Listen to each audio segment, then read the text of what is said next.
আসসালামু আলাইকুম। আমিন শিফা আপনাদের সবাইকে স্বাগতম। আজকের যে বিষয় নিয়ে আলোচনা করব, নকশার আলামতগুলো কি কি? যেমন নকশা জরিপের সময় যে নকশার ভিতরে আলামতগুলো ব্যবহৃত হয়, সেগুলো যেমন মসজিদ, দেওয়াল ও গেট সহজে চিত্র এবং পুকুর, ত্রিসীমানা এবং বিভিন্ন গাছগাছালি, রেলপথ,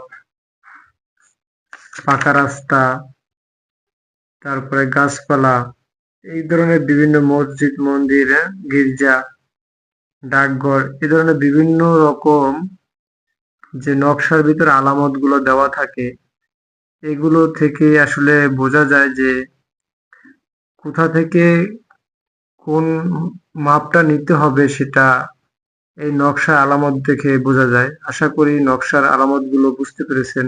সবাইকে ধন্যবাদ।